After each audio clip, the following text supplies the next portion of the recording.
Hello मित्रों, कैसे हैं आप सब। आज शाम 6 बजे और आज से हम शुरू कर रहे हैं मित्रा 30 डेज रेगुलर सीरीज सेमेस्टर 3 की एक बिल्कुल नई जर्नी। ये कोई वन डे लेक्चर नहीं है, ये है रेगुलर क्लास। यहाँ रोज हम थोड़ा थोड़ा लेकिन बिल्कुल आसान तरीके से पूरा सिलेबस समझेंगे। इस सीरीज में हम पढ़ने वाले हैं आधुनिक हिंदी कविता। और ध्यान से सुनिए, ये कविता सिर्फ शब्दों का खेल नहीं है, ये समाज की सोच है, व्यक्ति की आवाज है और अपने समय का सच है। यूं कहा जाए कि जिस तरीके से हमारे दादाजी अपने समय की बात हमें बताते हैं, अपने जीवन का अनुभव बताते हैं, जो उन्होंने महसूस किया वो बताते हैं, वैसे ही हमारे पिताजी अपने समय का। तो जो चीज हम पढ़ रहे हैं उसे अपने ऊपर लें और समाज से जोड़ें और उसे महसूस करें, वही हमारे इस विषय में है, तो और भी आसान हो जाएगा। आज से हम स्टेप बाय स्टेप देखेंगे कि हिंदी कविता परंपरा से आधुनिकता तक कैसे पहुंची, कैसे उसने सवाल पूछे, रूढ़ियां तोड़ी और आम इंसान की बात कही। इस सीरीज में हर टॉपिक की अलग स्लाइड होगी, हर स्लाइड में एक क्लियर कॉन्सेप्ट और सब कुछ आम बोलचाल की भाषा में। कोई हैवी थ्योरी नहीं, कोई रटना नहीं, सिर्फ समझना और महसूस करना है। अगर आप रोज 20-25 मिनट ईमानदारी से इस सीरीज को फॉलो करोगे तो एंड में ये सब्जेक्ट डरने वाला नहीं लगेगा, बड़ा ही कॉन्फिडेंस बना देगा। तो मित्रों, आज की ये पहली स्लाइड सिर्फ इंट्रो नहीं है, ये सेमेस्टर 3 रेगुलर क्लास की शुरुआत है। सबसे पहले हम ये समझते हैं कि यूनिट 1 का सिलेबस। वैसे तो सिलेबस वाली क्लास में आप इस सिलेबस को पहले ही अच्छे से जान चुके हैं, तो आगे बढ़ते हैं। जैसे कि ये आज की क्लास रेगुलर क्लास के टॉपिक की ओर चलते हैं। मित्रों, अब शुरू करते हैं यूनिट 1 का पहला और सबसे बेस, आधुनिक हिंदी कविता अर्थ एवं स्वरूप। सबसे पहले एक सिंपल बात समझो, आधुनिक हिंदी कविता सिर्फ एक नए समय में लिखी कविता नहीं है, ये उस सोच का नाम है जो परंपरा से निकलकर आधुनिक जीवन की तरफ आती है। पहले की कविता देव, राजा और कल्पना के आसपास घूमती थी, लेकिन आधुनिक कविता ने कहा अब कविता आम आदमी के जीवन की बात करेगी। यहाँ व्यक्ति और समाज दोनों की नई चेतना दिखाई देती है। कवि अपने मन की बात भी करता है और समाज की सच्चाई भी। देखिए, कवि ने अपने मन की भी बात कही और समाज की सच्चाई भी रखी। इस कविता में जीवन जैसा है वैसा ही दिखाया जाता है, खुशी भी, दुख भी, संघर्ष भी। इसी को कहते हैं जीवन यथार्थ का साहित्यिक चित्रण। आधुनिक कविता में भावना है लेकिन आंख बंद करके नहीं, विचार है लेकिन सूखा उपदेश नहीं, यानी भाव और विचार का संतुलन है। यह कविता रूढ़ियों को मानकर नहीं चलती, बल्कि उन पर सवाल उठाती है, समाज की समस्याएं खुलकर सामने लाती हैं। यहाँ कवि स्वतंत्र रूप से सोचता है, डरकर नहीं लिखता। भाषा की नई होती है, शिल्प भी नया, सीधी, साफ और समय के अनुसार। और सबसे जरूरी बात, आधुनिक कविता सिर्फ मनोरंजन नहीं बल्कि लोक मंगल का उद्देश्य रखती है। समय और समाज से उसका सीधा संबंध होता है। सीधी भाषा में कहें तो आधुनिक हिंदी कविता अपने समय की आवाज है। मित्रों, अब आते हैं आधुनिक हिंदी साहित्य के पहले चरण पर, भारतेंदु युग परिचय। भारतेंदु युग को आधुनिक हिंदी साहित्य का प्रारंभिक युग माना जाता है। यहीं से हिंदी साहित्य पुरानी परंपरा से निकलकर नई सोच की तरफ बढ़ता है। भारतेंदु युग ही ऐसा युग है जिसे आधुनिकता से हम परंपरा की तरफ बढ़ रहे हैं। ये युग रीतिकाल और आधुनिकता के बीच की कड़ी है, मतलब पूरी तरह पुराना भी नहीं और आधुनिकता का लिया हुआ भी नहीं। इस समय देश में एक नई चेतना जाग रही थी, इसी को कहते हैं नव जागरण चेतना। लोग सवाल पूछने लगे, सोचने लगे, समाज को बदलने की बात करने लगे। इसीलिए साहित्य में भी समाज सुधार की भावना दिखाई देती है। कविता और गद्य अब सिर्फ मनोरंजन नहीं रहे, बल्कि सुधार का माध्यम बने। इसी दौर में राष्ट्रीय चेतना का विकास हुआ। देश, समाज और संस्कृति साहित्य के केंद्र में आए। भारतेंदु युग में पत्रकारिता और साहित्य एक दूसरे से जुड़े। अखबार और पत्रिकाओं के जरिए जनता को जगाने का काम हुआ। साहित्य को जनजागरण का साधन बनाया गया। भारतीय संस्कृति का नया मूल्यांकन हुआ। अंधी नकल नहीं, समझ के साथ स्वीकार। नकल पर नहीं हुआ, जो चीज समझी और स्वीकार की गई उसी को ही इसमें उतारा गया। भाषा की बात करें तो सरलता पर जोर दिया गया ताकि साहित्य आम आदमी तक पहुंच सके। भाषा सरल और रही तभी हम आम आदमी की हर समस्या को, हर भाव को समझ पाए। सीधी भाषा में कहें तो भारतेंदु युग आधुनिक दृष्टिकोण की नींव रखने वाला युग है। अब चलते हैं भारतेंदु युग की पहचान असल में बनी किस किस बात से। भारतेंदु युग की प्रमुख प्रवृत्तियां। सबसे पहले दिखती है राष्ट्रभक्ति की प्रारंभिक भावना। देश के प्रति प्रेम अब खुलकर साहित्य में आने लगा।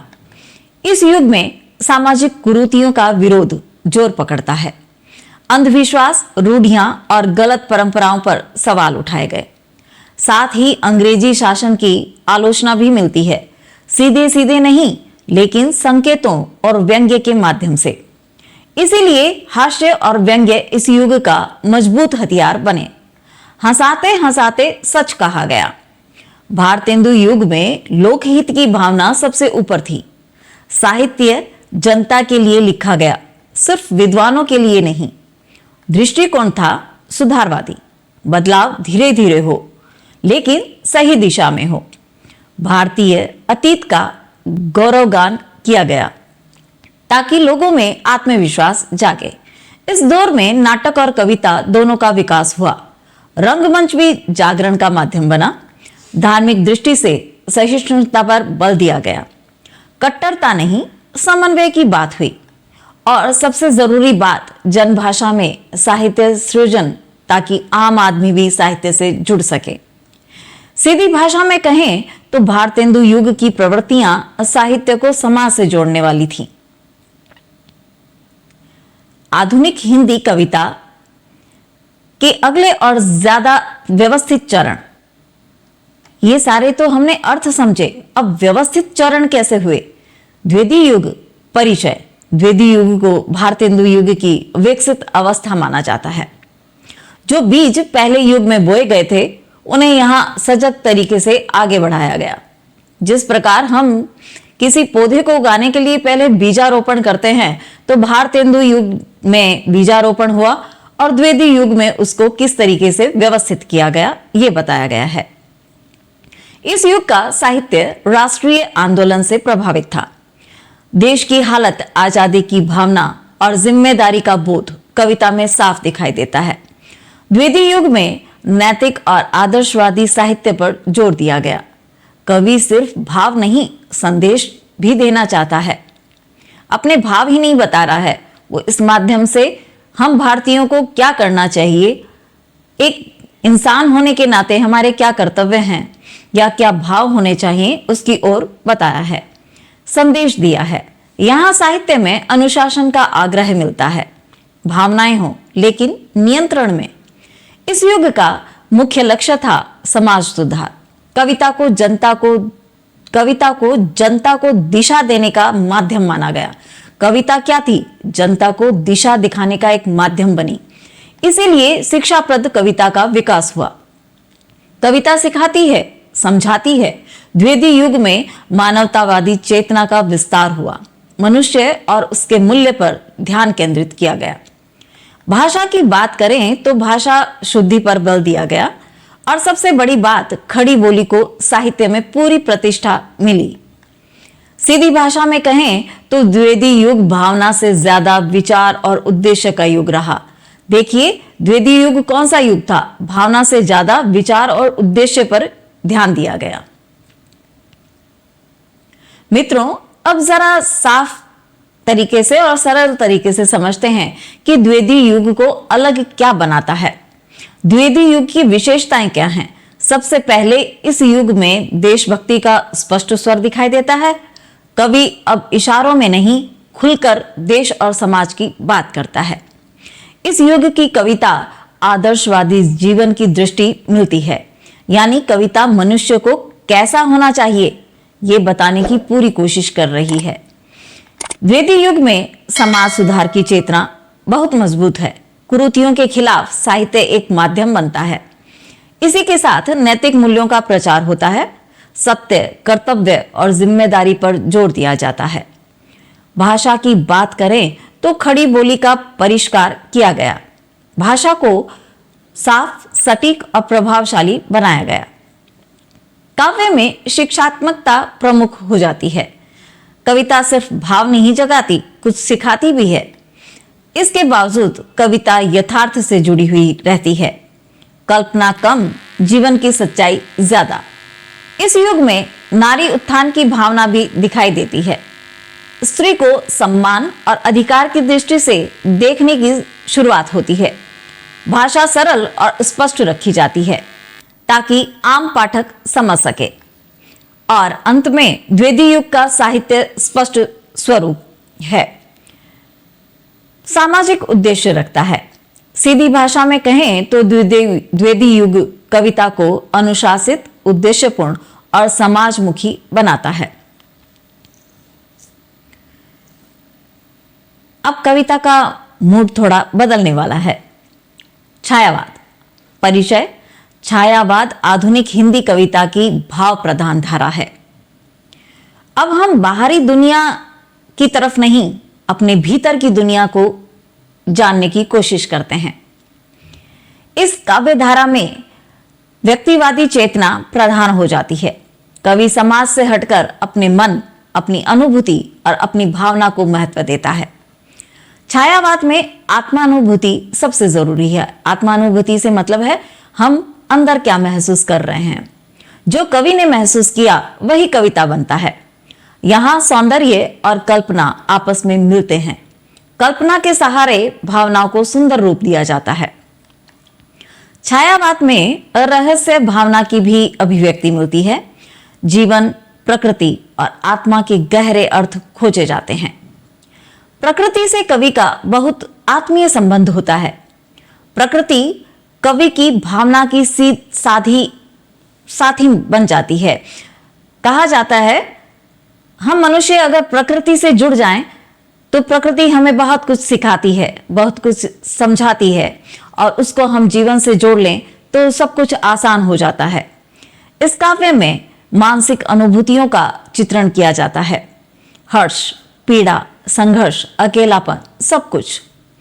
इस पर रोमांटिक प्रवृत्ति का स्पष्ट प्रभाव दिखाई देता है। भाषा की बात करें तो कोमलता आती है, शब्द मुलायम हो जाते हैं और कविता में संगीतात्मकता की भी दिखाई देती है। पढ़ते समय लय का एहसास होता है। सरल तरीके से कहूं तो छायावाद कविता को मन और भावना की गहराई में ले जाता है।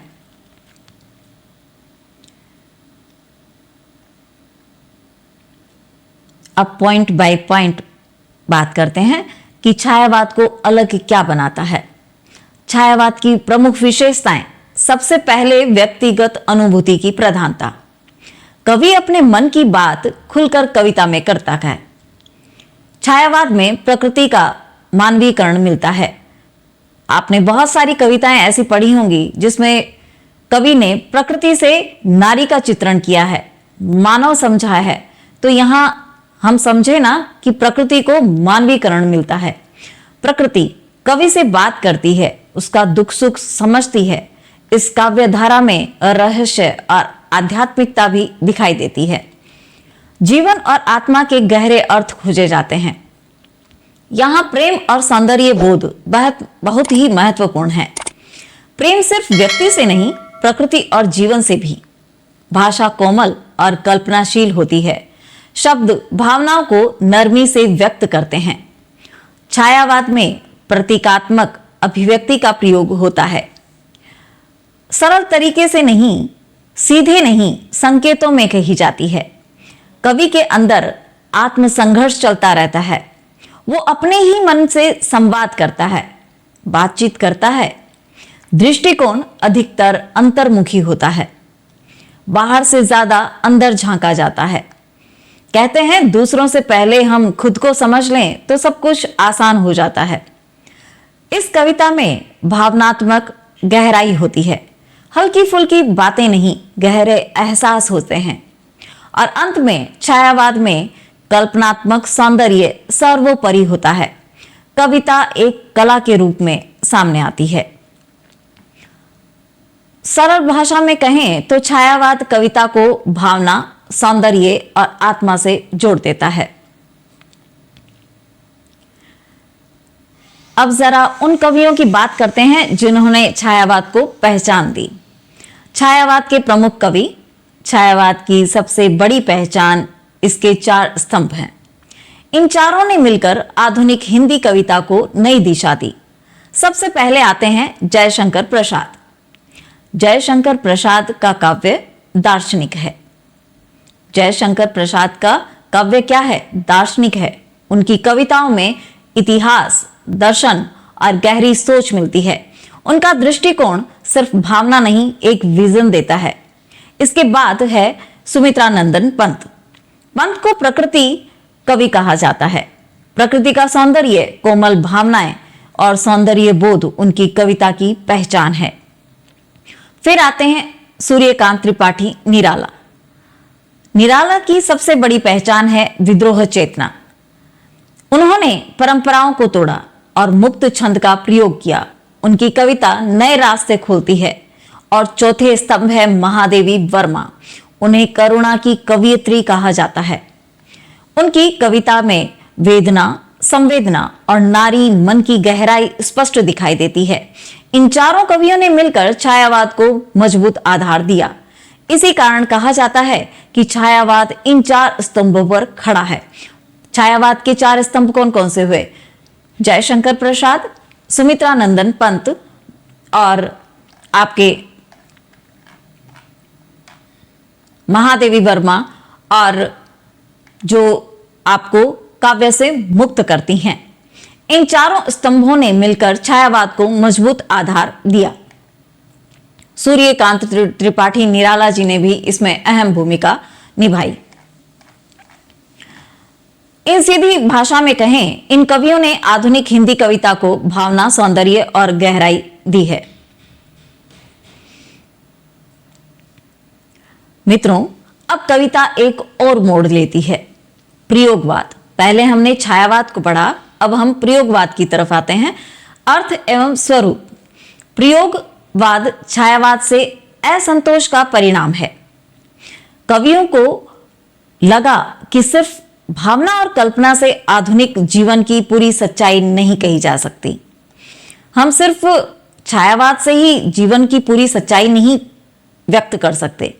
इसलिए उनको थोड़ी कमी दिखी, असंतोष हुआ, तब उन्होंने प्रयोगवाद की तरफ रास्ता अपनाया। इसलिए प्रयोगवाद में कविता को नए तरीके से कहने की कोशिश हुई। यहां कवि नए प्रयोग करता है, भाषा में भी, भाव में भी और शिल्प में भी। इस काव्य धारा में बौद्धिकता की प्रधानता होती है। छायावाद में क्या हुआ? हमने अपने अंदर झांका, समाज को महत्व नहीं दिया। और प्रयोगवाद में क्या होगा? हम बौद्धिकता की प्रधानता पर ध्यान देंगे। मतलब कविता सिर्फ महसूस करने की नहीं, सोचने की भी चीज बनती है। प्रयोगवाद में प्रतीक और बिंब खूब इस्तेमाल होते हैं। बात सीधी नहीं कही जाती, संकेतों और चित्रों में कही जाती है। यहां भी व्यक्तिवादी चेतना मजबूत है, लेकिन भावुक नहीं, ज्यादा विश्लेषणात्मक। प्रयोगवाद परंपरागत सौंदर्य को जैसा है वैसा नहीं मानता। वो सवाल उठाता है, क्या यही सुंदरता है? इसलिए भाव संरचना कभी कभी जटिल हो जाती है। जितने प्रश्न उठेंगे तो जटिलता तो बनेगी ही। कविता समझने के लिए सोचना पड़ता है। इस काव्य में मनोवैज्ञानिक दृष्टिकोण दिखाई देता है। कवि मन की उलझनों और तनावों को कविता में लाता है। भाषा में नवीन प्रयोग होते हैं, नए शब्द, नए वाक्य विन्यास, और सबसे जरूरी बात है प्रयोगवाद आधुनिक जीवन की अभिव्यक्ति है। टूटन, अकेलापन, संघर्ष, सब कुछ। सीधी भाषा में कहूं तो प्रयोगवाद कविता को सोचने और समझने की नई जमीन देता है। अब जरा सरल तरीके से समझते हैं कि प्रयोगवाद की पहचान आखिर है क्या। प्रयोगवाद की विशेषताएं। सबसे पहले बात, प्रयोगवाद में सत्य की खोज की प्रवृत्ति मिलती है। कवि बनावटी सुंदरता नहीं, असली सच दिखाना चाहता है। इस काव्य धारा में प्रतीकात्मक भाषा शैली का खूब प्रयोग हुआ है। बात सीधे नहीं, संकेतों के जरिए कही जाती है। प्रयोगवादी कविता अक्सर जटिल और बौद्धिक होती है। इसे समझने के लिए पाठक को भी सोचना पड़ता है। यहां व्यक्तिगत अनुभूति प्रधान होती है, लेकिन भावुकता से ज्यादा विश्लेषण दिखाई देता है। भाव को सीधे बहाने के बजाय उनका विश्लेषण किया जाता है, इसलिए कविता थोड़ी कठिन लग जाती है। प्रयोगवाद में नए काव्य रूपों का प्रयोग हुआ, परंपरागत ढांचे टूटने लगे। यह कविता पाठक से बौद्धिक अपेक्षा रखती है, मतलब पाठक सिर्फ पढ़े नहीं, सोचे भी। इस धारा में पारंपरिक मूल्यों से असहमति दिखाई देती है। पुराने ढर्रे पर चलने से इनकार, यहां नवीन बिंब विधान मिलता है। नए नए चित्र, नए नए प्रतीक, और अंत में प्रयोगवाद आधुनिक चेतना का प्रतिनिधित्व करता है। आधुनिक मन की उलझन, संघर्ष और सवाल सब कुछ इसमें है। सीधी भाषा में कहें तो प्रयोगवाद कविता को बौद्धिक और प्रयोगशील बनाता है। अब कविता सीधे सड़क पर उतर आती है। अब कविता क्या कर रही है?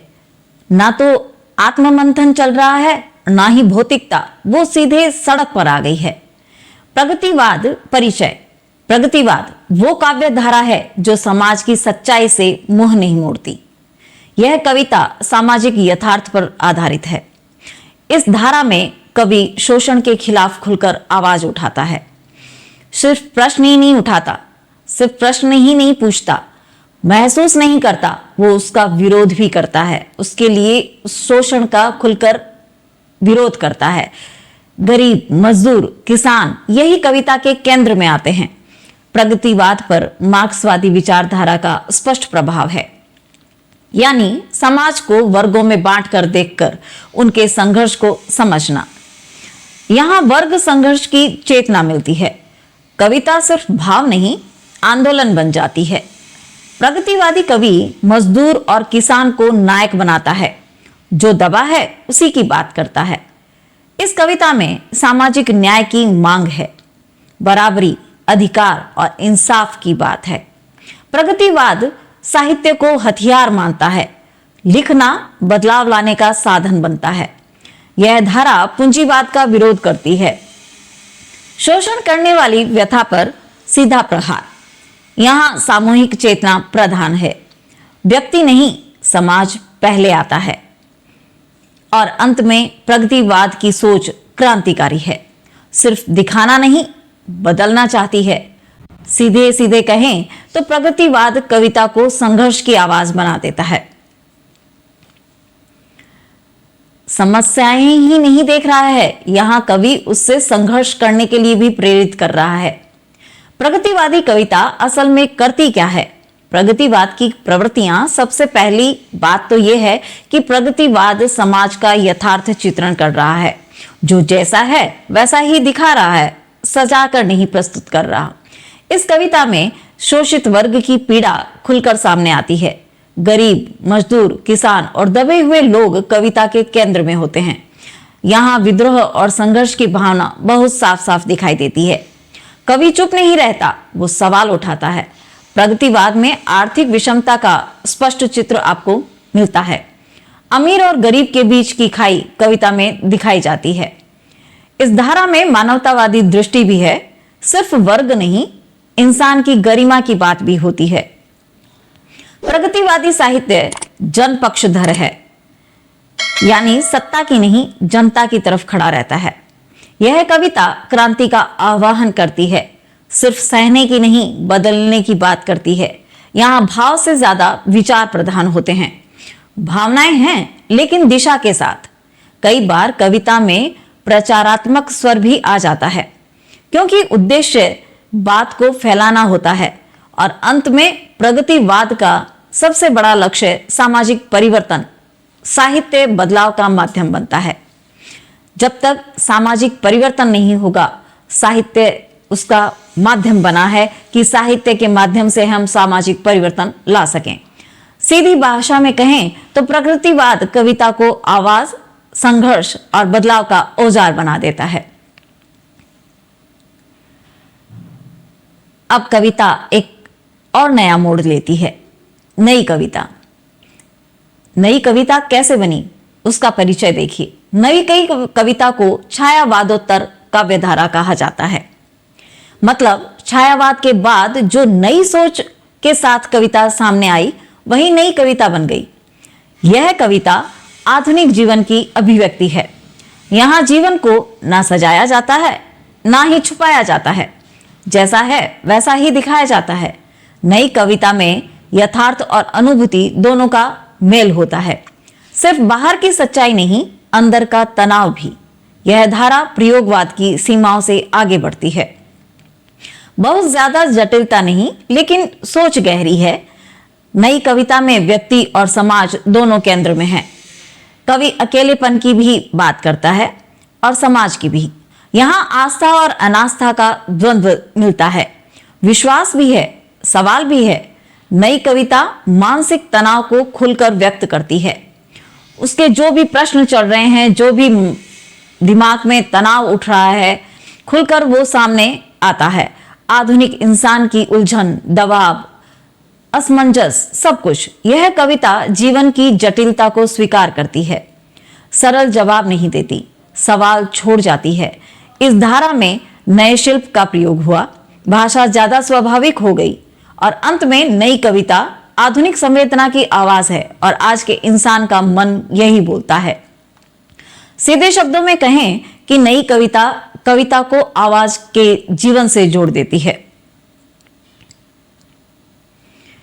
मित्रों, अब जरा सरल तरीके से समझते हैं कि नई कविता को नई क्यों कहा गया है। नई कविता की विशेषताएं क्या हैं? नई कविता की पहली पहचान है क्षणबोध की अनुभूति, मतलब जीवन के छोटे छोटे पल, उनका असर और उनका सच कविता में आना। इस कविता में बौद्धिकता और संवेदना दोनों साथ चलती है। सिर्फ दिमाग नहीं, दिल भी बोलता है। नई कविता सह अनुभूति पर जोर देती है। कवि खुद के साथ साथ दूसरों का दुख भी महसूस करता है। यहाँ यथार्थ जीवन का चित्रण बहुत स्पष्ट है। देखिए कवि यहाँ पर क्या कर रहा है। उसके जीवन में जो उसने महसूस किया, अब वो दूसरों के भी जीवन में जो दुख है, तनाव है, उनको भी महसूस कर रहा है। यहाँ यथार्थ जीवन का चित्रण बहुत स्पष्ट दिखेगा, बनावटी भाव नहीं है, असल जिंदगी की झलक दिखाई देगी। नई कविता सामाजिक उत्तरदायित्व को भी मानती है। कवि समाज से कटकर नहीं लिखता, इसमें प्रतीक और बिंब सहज रूप में आते हैं, जटिल नहीं, समझ में आने वाले हैं। नई कविता में व्यंग्यात्मक दृष्टि भी मिलती है। कटाक्ष के जरिए सच कहा जाता है। इस धारा में आम आदमी की पीड़ा खुलकर सामने आती है। छोटा इंसान, उसकी बड़ी समस्याएं। भाषा स्वाभाविक और सरल होती है, बनावट कम, सच्चाई ज्यादा। और अंत में नई कविता आधुनिक मूल्य बोध की कविता है। आज के समय की सोच और सवाल इसमें दिखाई देते हैं। सरल तरीके से कहें कि नई कविता कविता को आज के इंसान के और ज्यादा करीब ले आती है।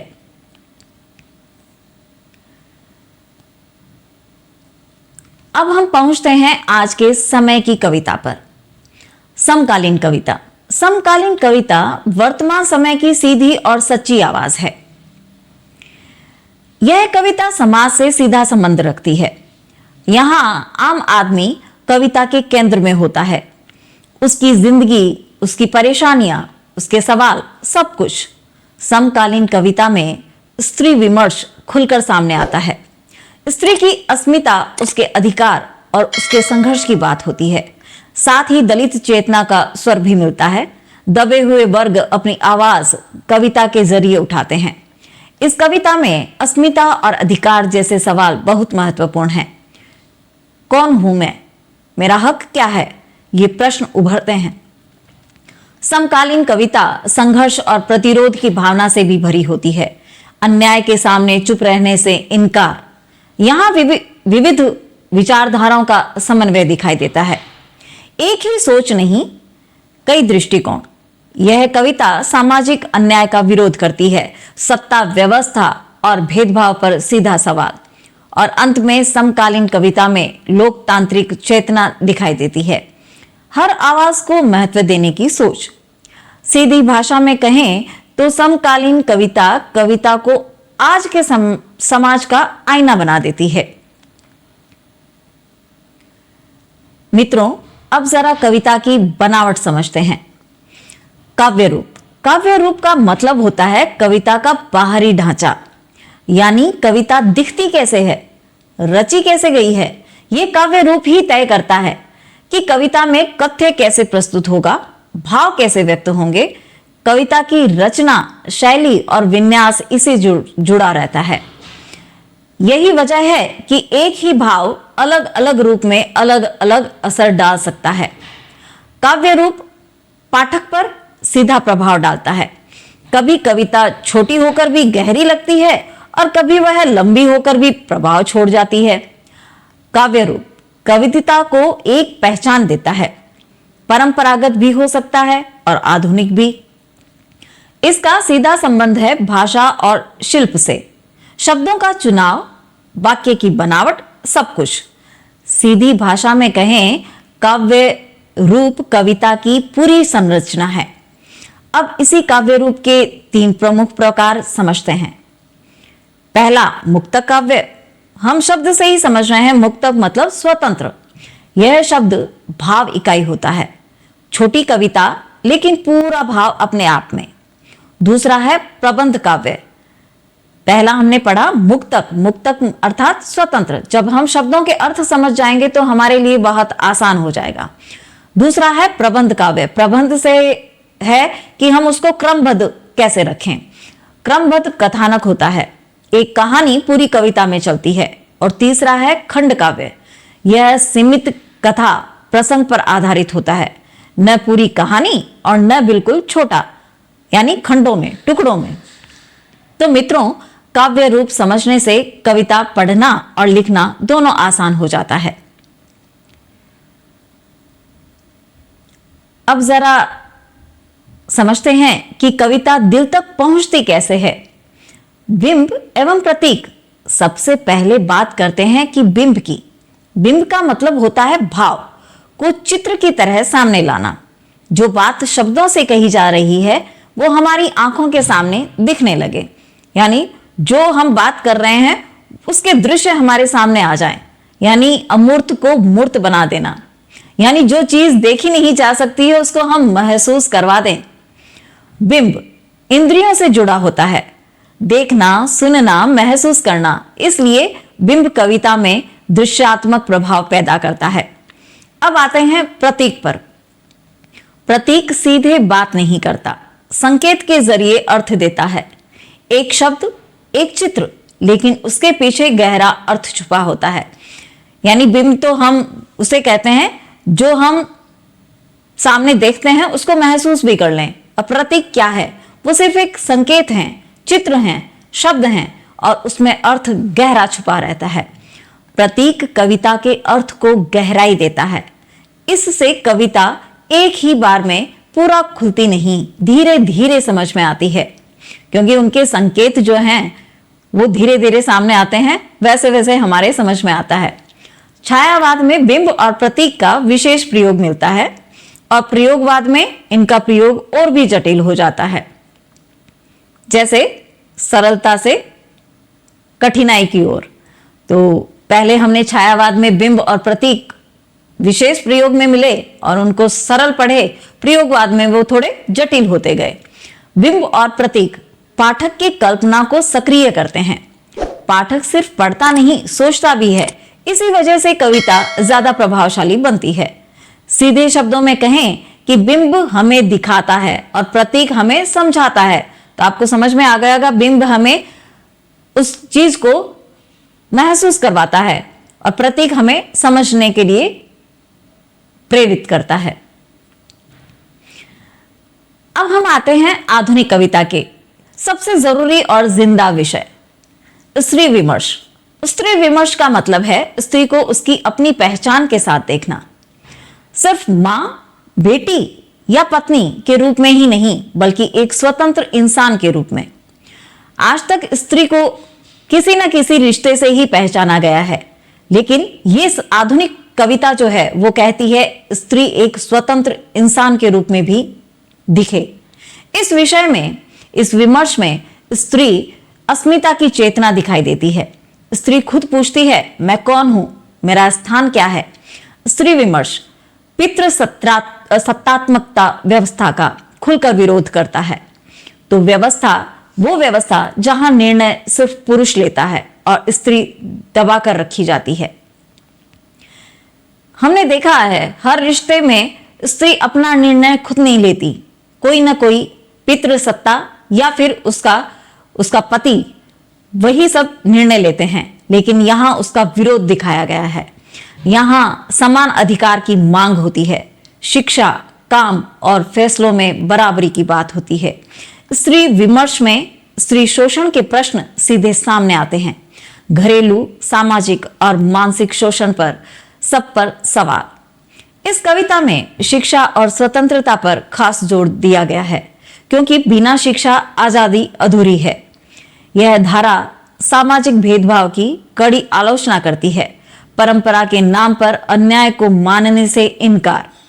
यहां आत्मनिर्भर स्त्री की कल्पना की जाती है, जो किसी पर निर्भर नहीं, अपने फैसले खुद लेती है।